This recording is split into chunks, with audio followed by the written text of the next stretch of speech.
Good morning, everyone. Nehru Arts and Science College is one of the golden feathers of Nehru Group of Institutions. Today, we have one of those cheerleaders who has contributed in making Nehru Arts and Science College distinct from other institutions. I welcome Dr. B. Anirudhan, who has been serving this institute for the past 18 years since 2008. Welcome, sir. Good morning. Good morning. You are a very important part of this NAC family or the entire NGI family. So how did your career in NAC begin? That's a good question to begin with. See, all the job profile that I've carried out was without any formal interview. Same thing happened in NAC also.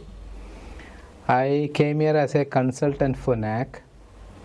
And I took 1 year to submit that as per the understanding. And there was a call from the chairman, the founder of the institution, and his son, our current secretary, has connected the call to me, telling that my father would like to talk to you. He told me, from today you are the principal. That's it. That's how I have become the principal in 2008. And then on, I'm here, continuing as the principal till 31st of May. I'll be in the same portfolio. Okay, sir. We would like to know more personal things about you, sir. How was your childhood? So, where did you study? Where were you born? That's good. I am born in a village in Trivandrum. That village is called as Thonnikal, and that place is famous now. It is near Techno Park. Now that place has become a hot spot in the world geography because the third phase of Techno Park is coming. Mine is the next home to that big park. And opposite to that, just opposite to that, there is a school. Now it is 115-year-old school. My father studied there, so I have studied there. That's a government LP school. And all my studies up to my 10th has been in Malayalam medium schools. And then I have gone to the college. Those days, plus 2 was known as pre-degree. And pre-degree was in St. Xavier's College. That's in Trivandrum. Again, my degree was in SN College. And my PG was in Kerala University. And for MPhil, I had been to Madras University and PhD from Cochin University. So I used to be slightly above average student, and I was interested in studies. And those days, if you take the university rank will be 62% and 63%. And now the university rank goes up to 100%. The marks will be. So getting 60% score first class used to be very good those days, and now first class is nothing. And I was interested in a lot of things. And I remember my school days, I was in the school drama team, and we won the best drama in state level, and I got the best actor during my 8th standard. And still now my school is having only that photograph. And before and after mine, there was no competition. They have gone up to state level. And in the college, I was in a lot of teams. College football team, I was there playing for the university.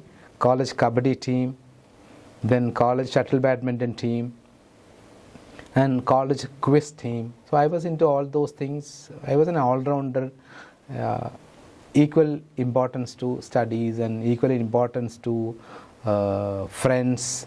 So I used to enjoy my college life without compromising on my focus. My focus was to, seriously study within the limited space. So I was able to do that. And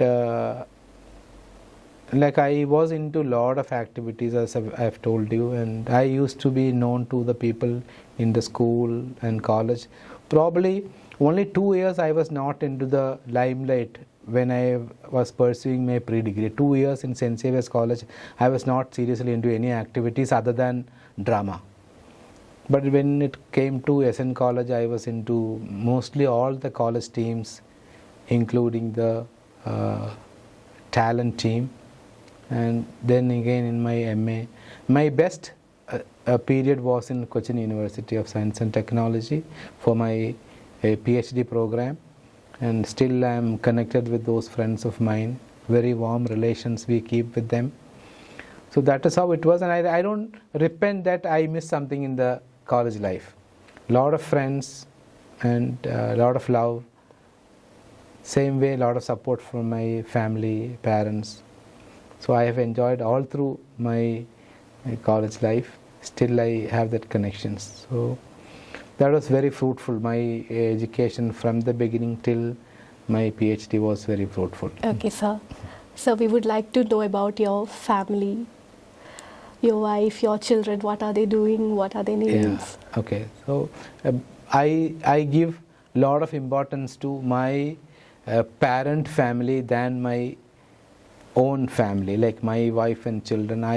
My first priority is my siblings and my parents. So we are 7, as my brothers and sisters we are 7, and we had a very tough or very my parents had to fight to run the family, and they have made all of us educated. Now we are all well settled. So my thanks are due to my parents and my siblings, and later, okay, of course, my family, my wife and children. I used to always say that's a zero problem family. We don't have any problem.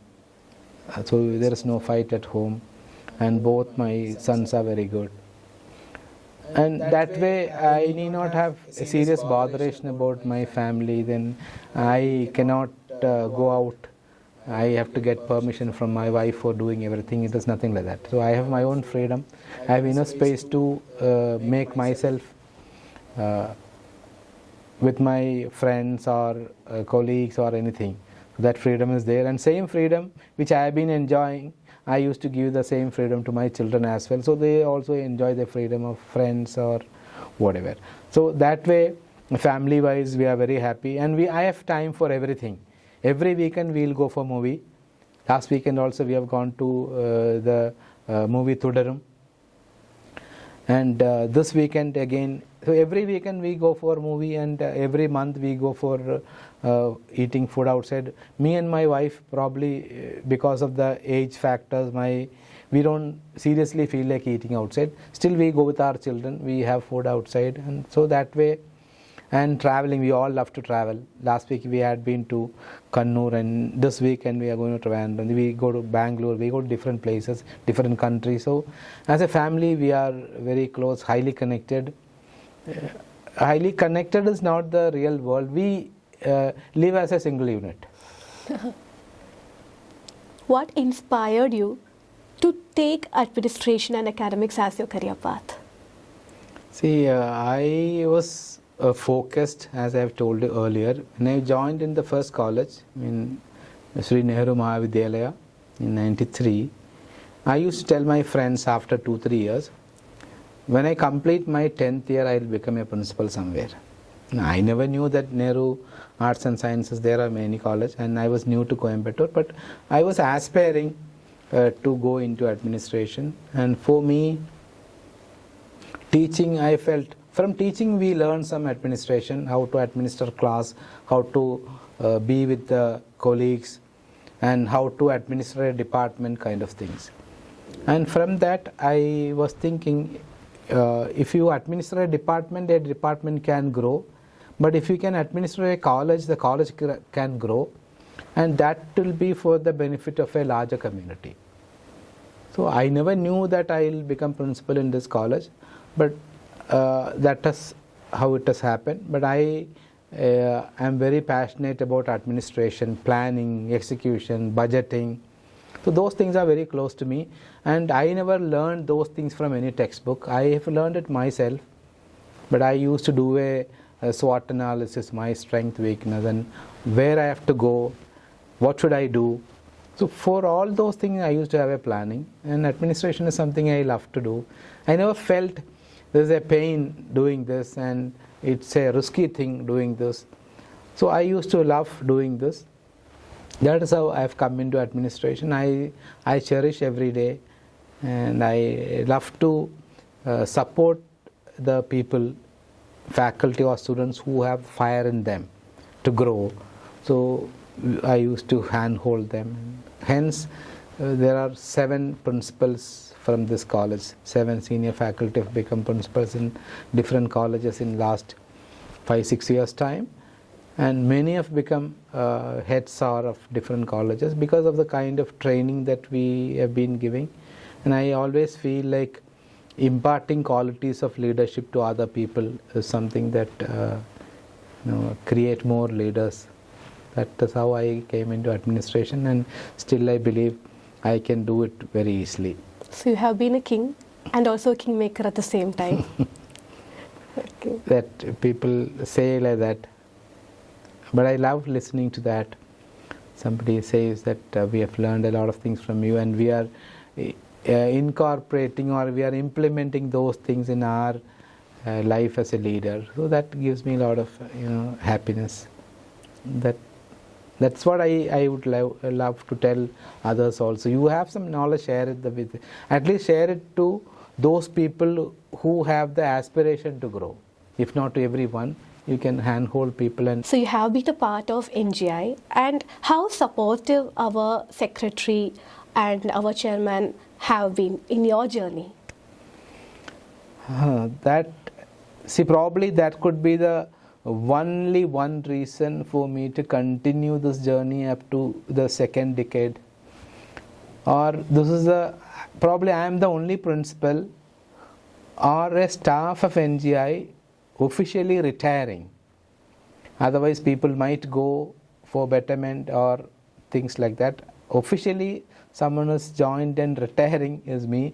That is only because of the CEO and Secretary Dr. P. Krishna Kumar, and I take this opportunity to thank him as well.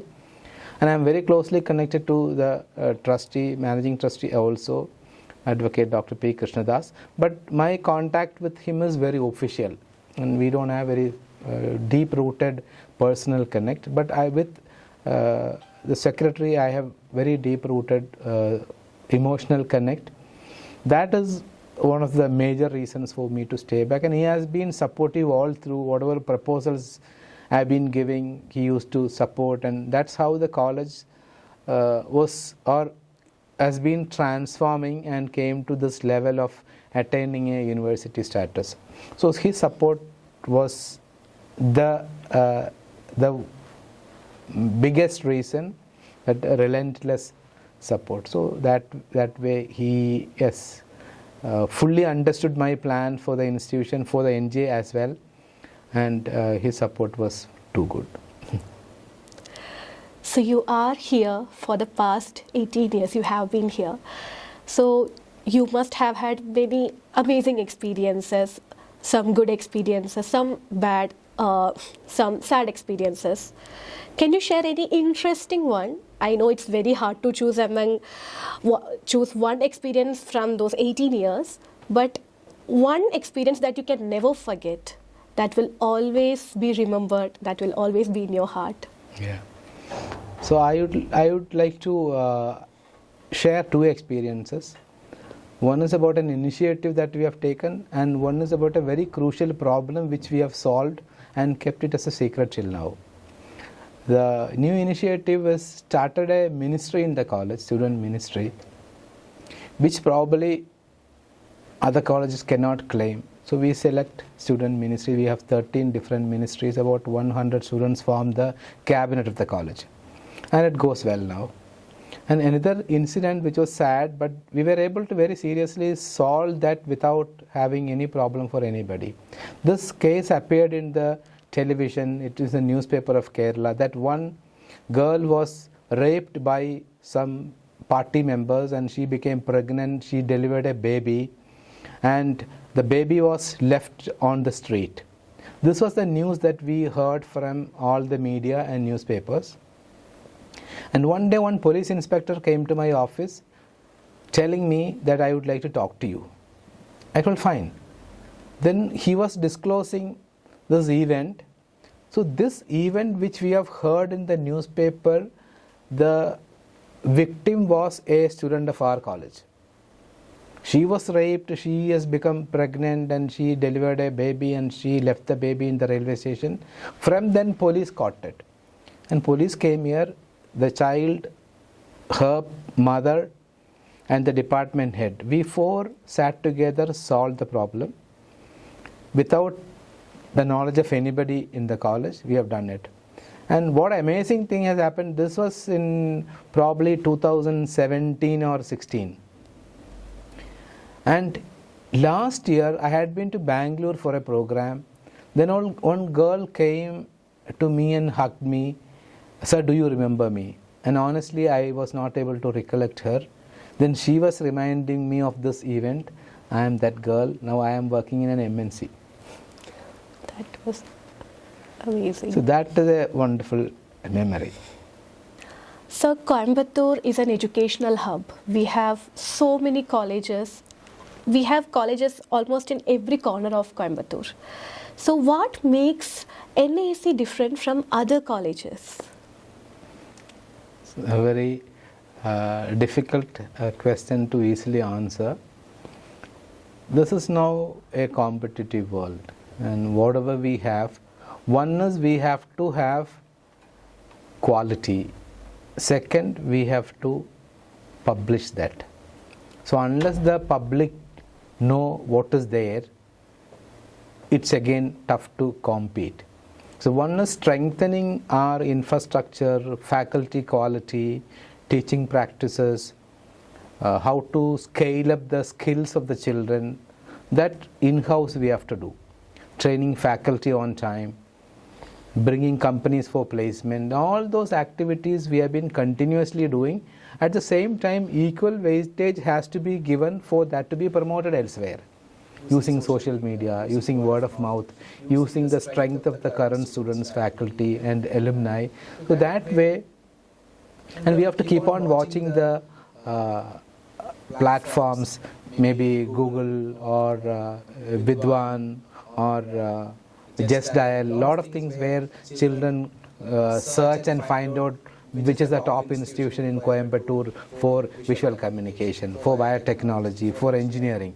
So that way we have to be alert and abreast with the technology as to how we can find our own place in the technologic space.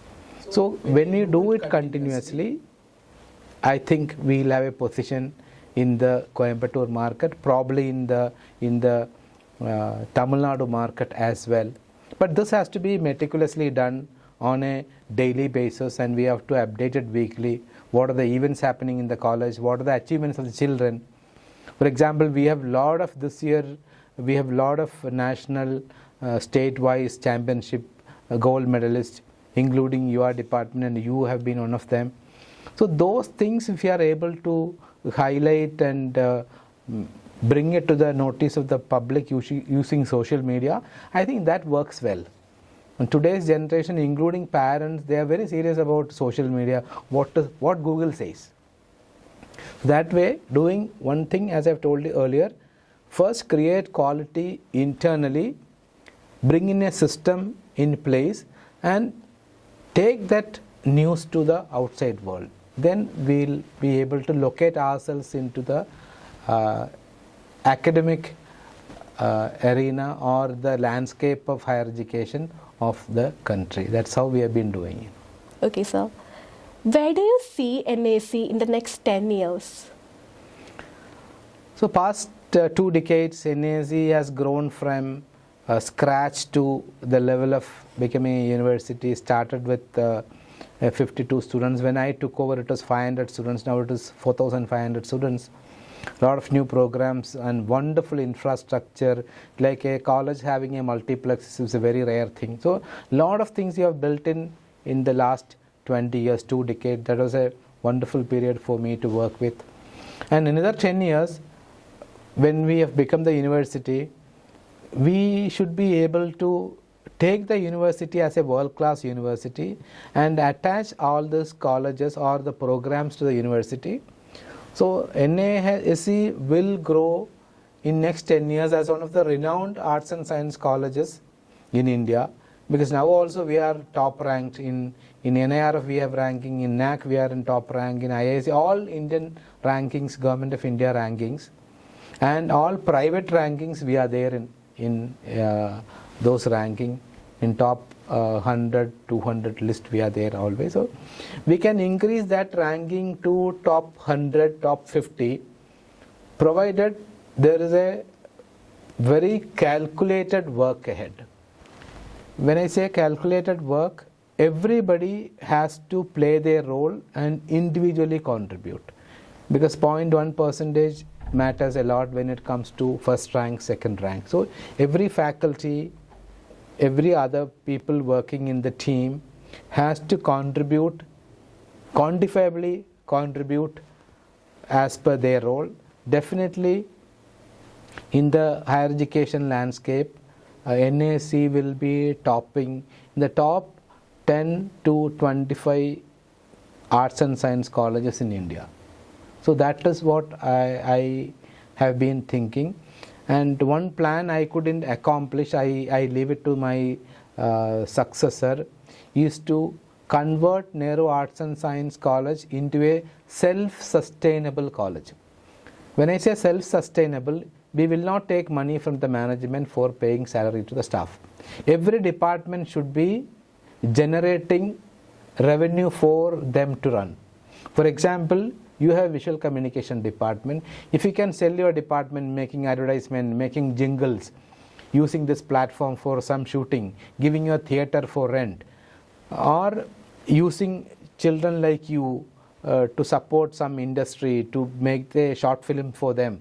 If you can explore those things, you will generate revenue for the sustenance of your department.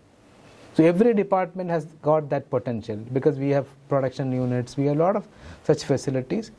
But teachers have to gear up to that level towards self-sustenance. So I am a dreamer of NAC becoming a self-sustained arts and science college in India. Okay, sir. So nowadays we can see a lot of cases that involves drugs. So have you ever encountered such a case, and how did you deal with that? This has been there in the colleges, and recent times it has increased. And in this college, except for 2 cases, I have faced all cases. Those 2 cases, one is murder, second is rape. Other than that, I have seen all those things. Eloping, fight, drug cases, even though in minimum number, then illegal pregnancy and love break and a lot of things. So, and every time when I face a problem which is new to me, I feel there's an opportunity for me to solve an issue, amicably settle the problem. And I've been enjoying solving problems, and I feel I don't take much time to resort to solutions. Multiple solutions I can resort to because of certain practices of mine. So problems, I never felt a problem is a problem. I felt problem is an opportunity. And my personal understanding and belief is that all the solutions I have resorted to, 99% of the solutions have been correct. So I was able to solve it. And definitely these days children go behind a lot of addiction. Even drug is not the only addiction. Mobile game is an addiction. So a lot of addictions are there. What I feel is, this question was posed to me last week. I had a meeting with some of the people in a counseling. There were people about 200 plus people from different parts of the world, including from some of the Indian states. This was a very pertinent question posed to me by them. So this is personally I say, because the family time in every family is very less. Parent will say, father will say, I am busy with my business. Mother will say, I am busy with this, that. And we don't have time to spend with children. And if you honestly spend time with the children, 90% of the problems will be sorted out in the dining table. And 10% of the problem, our children should have the faith in their parents, trusting that as a son or daughter, I have a problem. My father is there to handhold me, and my family will listen to me. They will solve my problem. If that trust is built at home, I think there won't be any problem. And I have been doing a very serious research on this problems in the college, where there is a fight, there is a love break, there is an addiction, and majority of the cases I found that either the parents are separated, or a single parent, or they are living with grandparents, or they are not being taken care of, or they have tough times at home. So any child who is having tough times at home, he needs to find a resort. That is the demand of the teenage. They should be someone to listen to, they should be someone to share love, and they should be someone to show care. If that is done at home, it is done. That is why earlier I was telling we use a single unit. So children should feel any problem I have, even if I commit a murder, I can run to my father and tell him, and he'll safeguard me. If that trust is built, we normally say society is bad. See, society, we only make the society. So the very basic unit is the home unit. That home unit, if it functions well, people are able to understand each other, this problem is solved. The moment any parent is telling, I am very busy, I have to look after my business, and I ask a question to such parents, whenever, so many occasions I had to interact with such people, they have doubts. Why are you running around to make money? For whom? You say, for my children. They don't want it. They want your presence. So, can you share your time with them on dining table, before bed, or the children will sleep, after that you come home? You leave the home before the children get up. So where is the family connect? So family connect is something very, very important. That is not a very small domestic affair, and that is the real affair. So family has to be strengthened by sharing emotions, by sharing doubts, or by caring each other. So that is how a family has to be built. So I believe in that, and I do that. We have a lot of competitive exams in India, like we have JEE, we have NEET, we have CUET for both UG and PG, NATA, and many other. And a lot of problems are also coming day by day. For example, CUET PG results are not yet announced, but JEE was conducted after CUET PG. The results have been announced, but CUET PG is still on hold, and many other things are happening, and especially last year we have witnessed the problems with the NEET examination. What is your perspective about competitive exams? Do you really think it is needed, or the scores they have gained in their undergraduation or the 12th standard is enough for the admission process, or can there be any other alternative to these examinations? That's a wonderful question from the perspective of youth mindset. See, earlier it used to be only the marks which used to be considered for medical admission kind of things. When the population increased and seats are limited, then there should be some screening process. So if you say 90% is a cutoff in +2, you have 100 seats in medical, there are 1,000 applicants. So there should be a mechanism to short it down to 100 only. For that, the entrance came into picture. And from time to time, the entrance has changed its format. See, there are 2-3 very important things. One, in India, the higher education or education segment, there is involvement of bureaucrats and politicians. So if you take countries outside, education segment is totally separate. It is having full autonomy. In India, it is not so. So there is a political interventions. For example, now you take national education policy.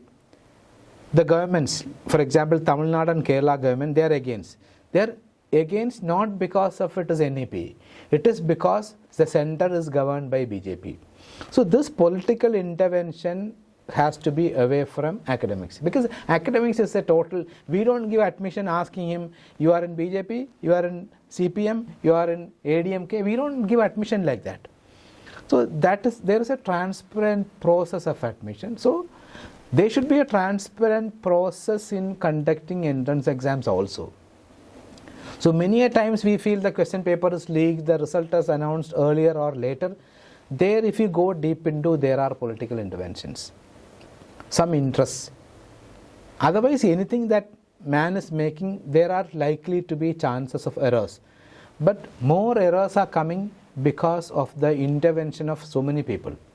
If an educational administrator is there, he or she knows how to govern the system, leave it to them. And in between, a politician will come and say something, change this, make the cutoff, this is the cutoff, change that. Or print the question paper in this press. Or keep evaluators. So many such things. So you take anything in India, wherever we have this kind of corruptions or misguidance or misappropriations, we would see there is a serious intervention of bureaucracy and politics into that. And my personal opinion is that the education system has to be enjoying its autonomy and governed by academicians, not governed by politicians or bureaucrats. Then system will become better. They will be more tuned to frame academic systems and deliberations by and for education. So that is what I feel.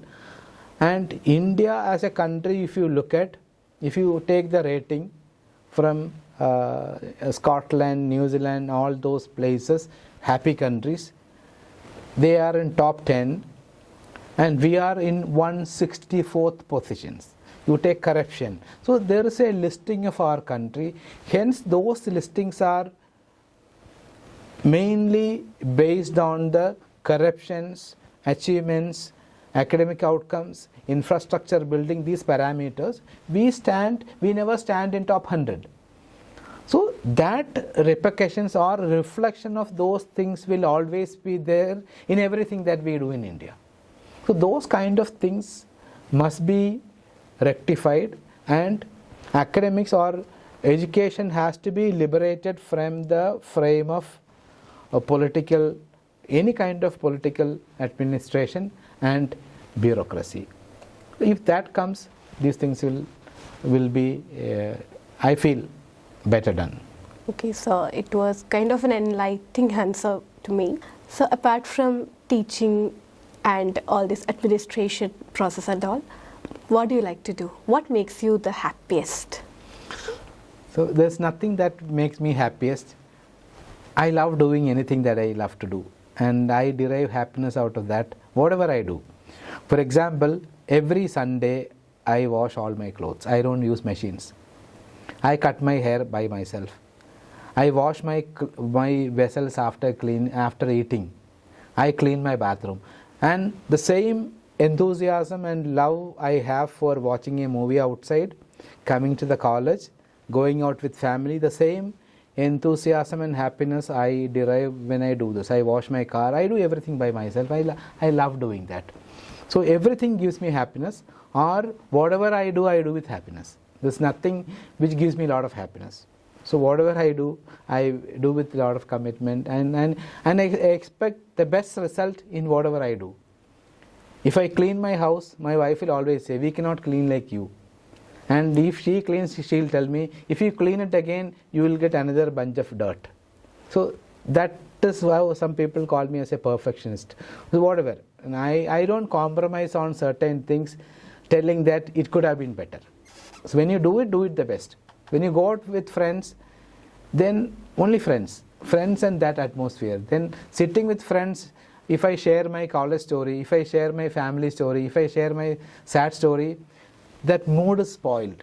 So live that moment is what I love to do. Then every time when I do anything, I enjoy that. Even this I enjoy because I commit myself to that.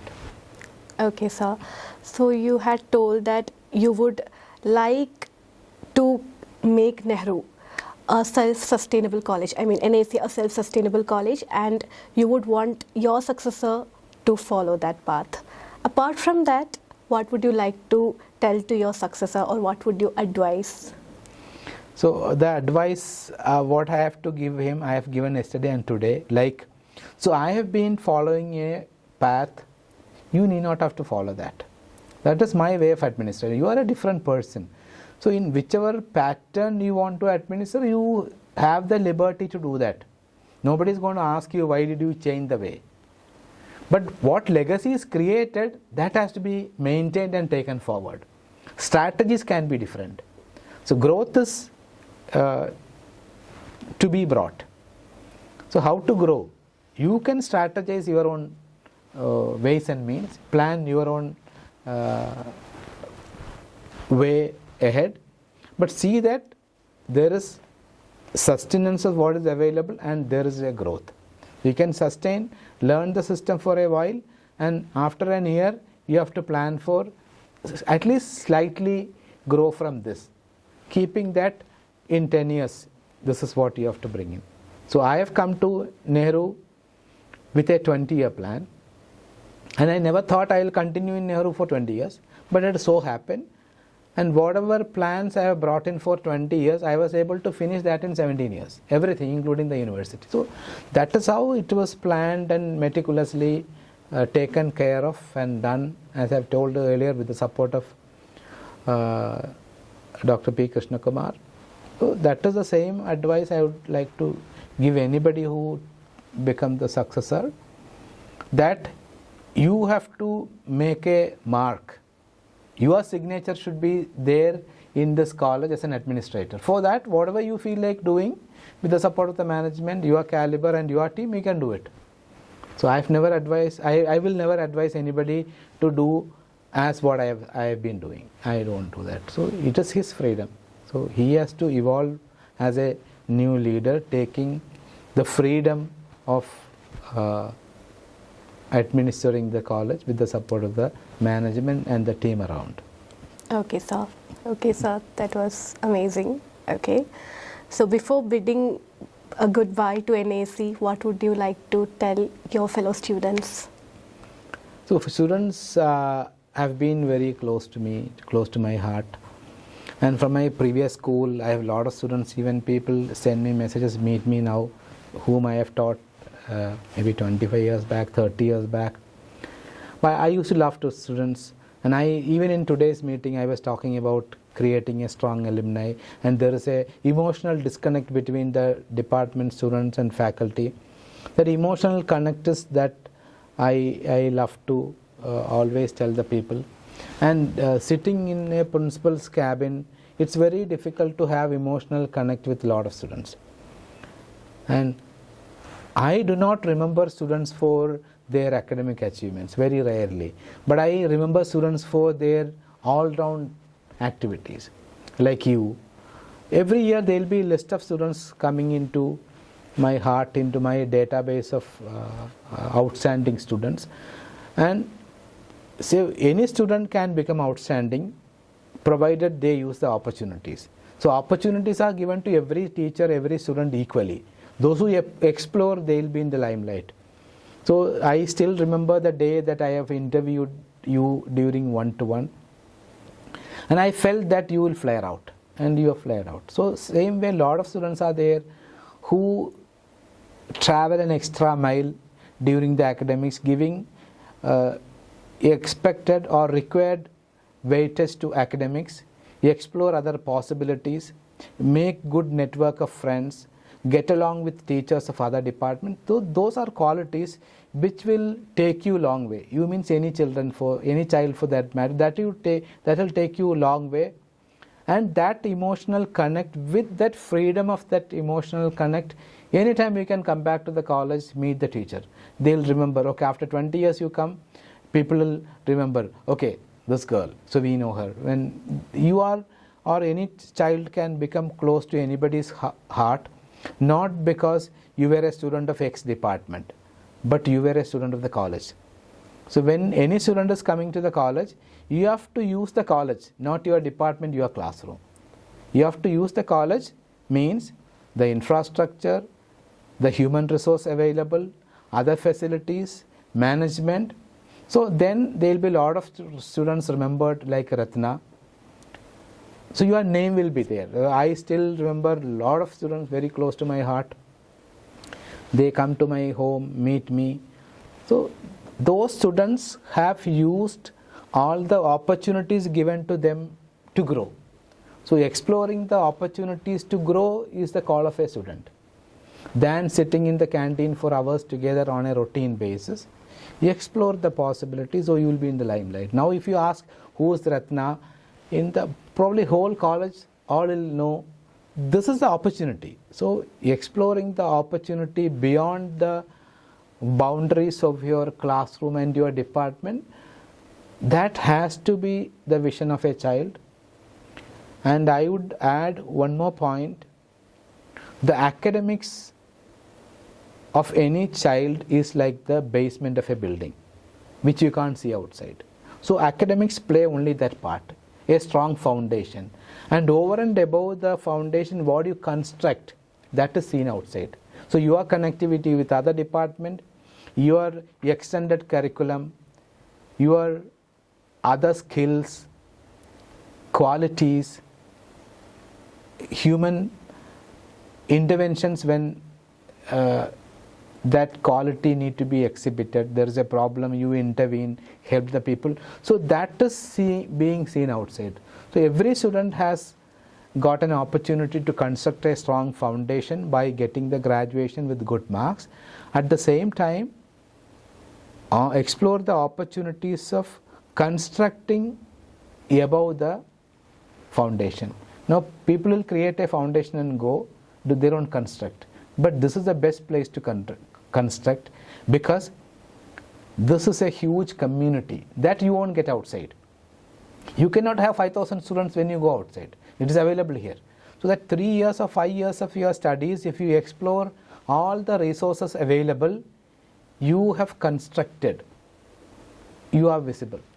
So when you give the best outgoing student of the department, of the college, it is not for academics. It is for overall performances, contributions, your visibility in the college. I was asking them, okay, this guy is good, or what is the visibility? So visibility is like public perception. How the public perceive this guy as a student of the college, not a student of the department. So that leverage is there for every student. So my advice or my experience, when I share, I will tell all the children that explore every possibility without taking into consideration you will be successful, you will fail, you will pass. No, just get into, play a role, you will become successful. Otherwise you will pass out, you start building up later. So always first floor you can build in the college itself. So basement plus first floor you can build in the college itself. That is my earnest request to all the children who are going to take up higher education in NAC or any college for that matter. Okay, sir. So the last question, what is your next plan, sir, after NAC? So now that we have become a university and management has suggested me to take over the position of a registrar of the university. Definitely we'll have a lot of things to do because it's a new university. And for our central government also, distinct university, first time coming in India. So how we have to strengthen our curriculum, teaching learning plans, other policies, a lot of work we have to do, especially in the initial 3 years, we have to do a lot of groundwork. I think I'll be fitting into that. That's how the management wanted me to be here, continuing. I feel that as a good opportunity to become the founder, one of the founders of the new university. So I feel I'll enjoy doing that as well. Okay, sir. We would like to see you there also, shining. Thank you. Thank you so much. So thanks to everyone in NAC. student communities I've seen all through these years, 18 batches passed out during my tenure, and faculty community who have been there with me from the beginning, and some are here till now, some have gone, some have grown, and parents, alumni, and this is the time, along with the management, this is the time to thank all the people who have made me, who have supported me, who have criticized me, or any kind of support they have extended to me. This is the right time to thank all of them, and thank you RATHINA and Department Official Communication, right from Dr. Paul Bensiger to Baiju Paul and all the other members of staff and students, the media team, for having thought of this kind of an interview. And this if you make it as a a professional kind of a video, that would add value to me also. I can later look at this, what are the kind of interview you had and what are the kind of questions you asked. Probably after 5 years, 10 years, when I look back, okay, these are the things that we have done. It's a wonderful opportunity for me as well. And once again, I thank everyone for having thought of this kind of an interview. So thank you all so much from the bottom of my heart. Jai Hind. That was a wonderful interaction, sir. Thank you so much for enlightening us and also for sharing your wonderful experiences. So that was it with Dr. B. Anirudhan, the Principal of Nehru Arts and Science College. I am RATHINA S. signing off. Thank you so much.